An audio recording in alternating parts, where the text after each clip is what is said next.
Hey y'all, thanks for clicking on the video. This is just a video of my attempts at doing some cute little Halloween treats that I found on Pinterest. I am not a handy person, I'm not a creative person, and I know that there's other people out there like me who basically need a recipe to follow. So if you're one of those people, I got you. I'm testing it here to see if you can do it too.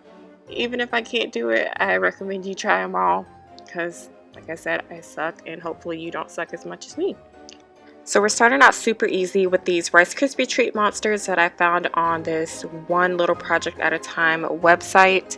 All you need for this is some candy melts. You can choose your own colors, and then you'll need some small and large googly eye things. I got those from Michael's, and then some Rice Krispies. You can make your own, but of course you can just buy them off the store, which is what I did. So I started by just cutting up the Rice Krispies in different shapes, just because no one deserves a full Rice Krispie, and I'm too cheap to give out full Rice Krispies. So you get a Rice Krispie cut in half. And there you just see me melting the chocolate there. I did have to add a little bit of vegetable oil to it, just so that it was a little bit looser and you can dip the Rice Krispies in it. I chose the colors orange, blue, and pink, so you'll see me melting those different colors. The pot was really easy to clean out. I do recommend it for people who use a lot of chocolate and have to melt a lot of chocolate. For me, I don't have to do that, so I'm interested in trying it with like fondue or something in the future, so that way it's a little bit more usable for me.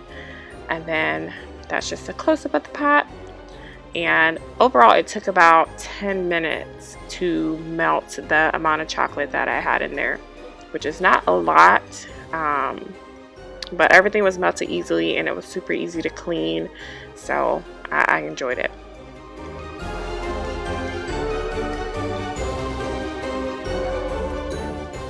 And the best part about this recipe, especially if you have kids, is just placing the little eyeballs on your little projects. And I'm really happy with how they turned out. They're cute. The chocolate's really sweet, so I don't really recommend eating a lot of them, but hey. And the next recipe I did was from Scentsy Shopper for these pumpkin Rice Krispie treats. And for this you need 3 tablespoons of butter, 6 cups of Rice Krispie cereal, 10 ounces of marshmallow.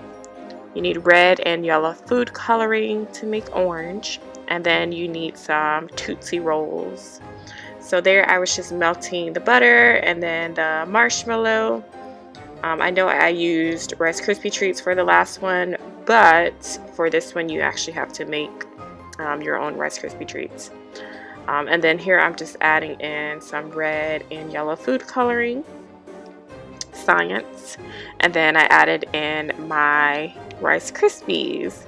Now I only had a little bit of marshmallow, so my proportions were a little bit off, I guess, but the treats came out cute. But I don't know, it was like maybe 10 minutes after I made them. Like, when I tell you these pumpkins were hard as a rock, like there's no way you can eat it. So I definitely recommend that you follow the actual recipe on the website, and hopefully they turn out better than mine did.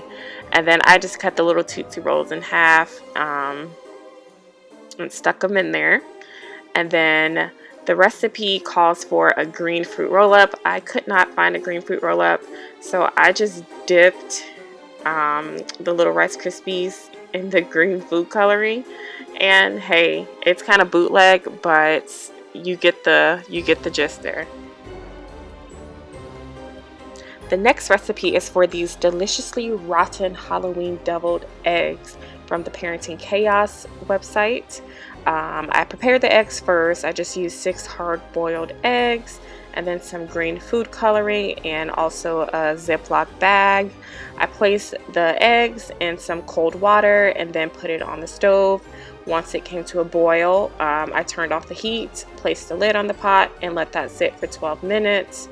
Once the 12 minutes were over, I drained the water and put the eggs into an ice bath here. So one by one, I took the eggs out of the ice bath and just rolled them until they cracked. And then I placed them into my Ziploc bag. Once they were all in the Ziploc bag, I took some green food coloring and just rolled the eggs around. I did end up refrigerating the eggs overnight, which is what the recipe calls for. So the next day, I got some mayonnaise out, mustard, some Worcestershire sauce, Worcestershire, however you pronounce it, and some Frank's Red Hot, and also some salt and pepper, and some paprika.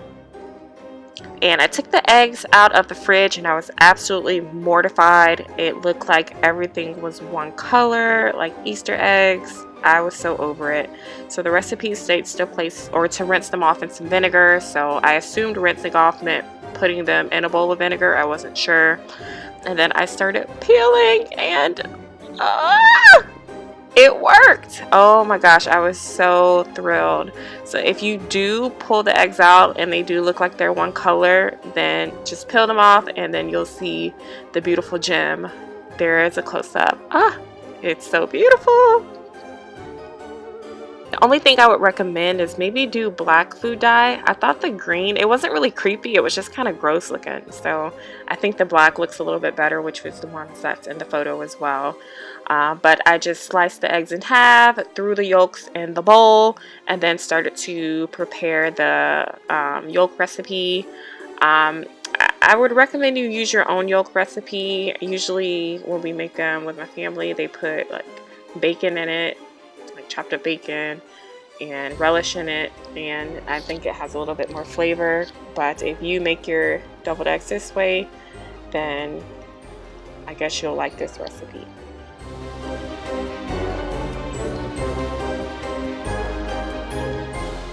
And we'll just take a minute to enjoy the deliciousness of that. Yuck.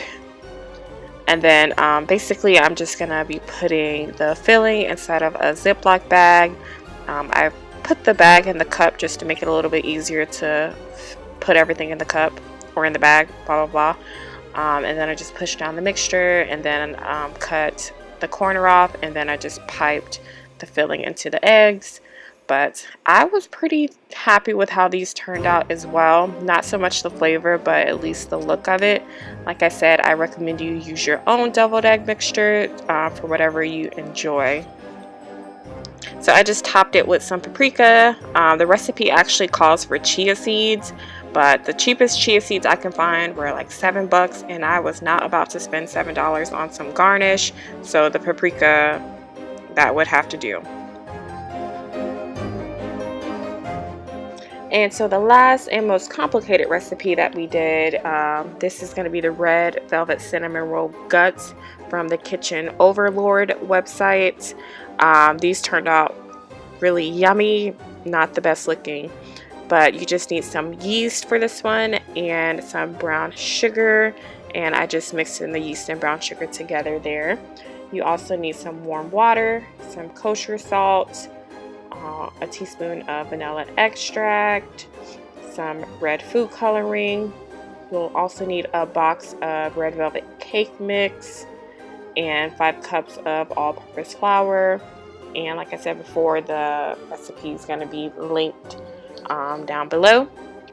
So first I just put in that yeast and brown sugar mixture into a bowl, and then I added that warm water and just whisked that together.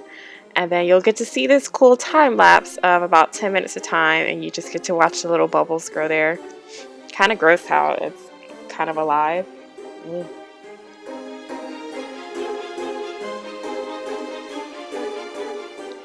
Alright, and then I'm going to be pouring that mixture into my stand mixer, and then adding in the salt and some red food coloring. And the vanilla, and then that red velvet cake mix, which you're gonna just mix in there. And then I added in my flour and stirred that until my hand hurt.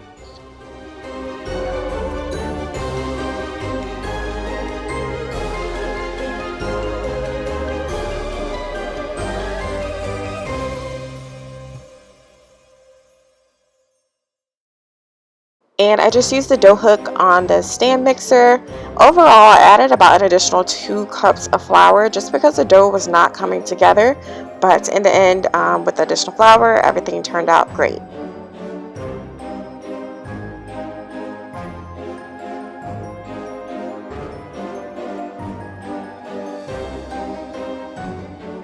So after that was done mixing, I ended up spraying some cooking spray in my bowl and then moving my dough over to the bowl, and then I just let that sit covered up with a towel.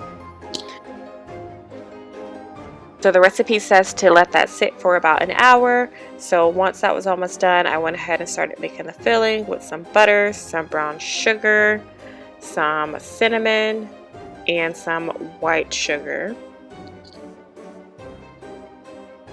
So I just mixed in the brown sugar and the melted butter, and then the sugar, or the regular sugar, and the cinnamon, and just mixed everything together. And then I just set that to the side while I pulled out my dough. Ah! Oh my gosh! I'm so excited. Now the recipe says to punch it, so here we go.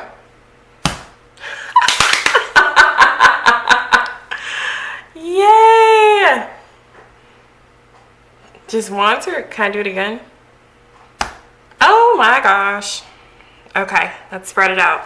So clearly I've never worked with yeast before, but for some reason that was like one of the best moments of my life. But anyways, I am now rolling out the dough, and I actually used a measuring tape to measure it out. It actually was still bigger than what the recipe calls for. So the recipe says to make it about 18 by 24 inches. So I do recommend that you kind of cut it down into that size, so that way your mixture kind of goes along your way. And then I just cut off the end pieces because obviously those didn't have any mixture in it. And then I just split them into 2-inch chunks. Alright, so then I'm going to be moving my little 2-inch chunks into the pan. I just buttered the pan there, and the most important part is coming up, which is unraveling them. I did not do a good job at unraveling them. I do recommend that you look at the photo of the unraveled ones and then kind of follow that pattern, which I did not do.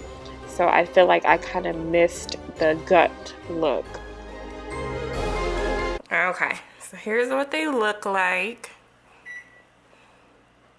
They smell amazing.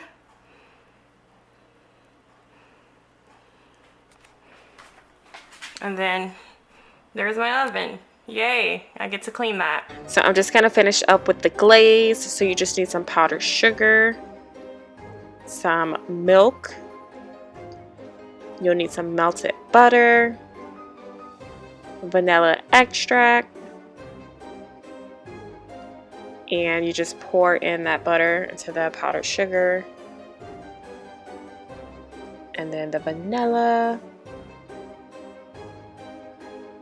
and it calls for a little bit of salt, and then you just have to add the milk to kind of loosen it up until it gets to the consistency that you want. I did have to add more milk than what the recipe calls for, which is 2 to 3 tablespoons, just because it was a bit thick in the beginning.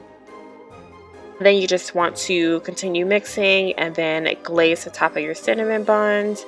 Definitely use the 9 by 13 pan instead of the 9 by 9. Alright, so here they are with the glaze. And I wish I had a better camera, but the darker parts that are cooked kind of look like scabs. It's gross.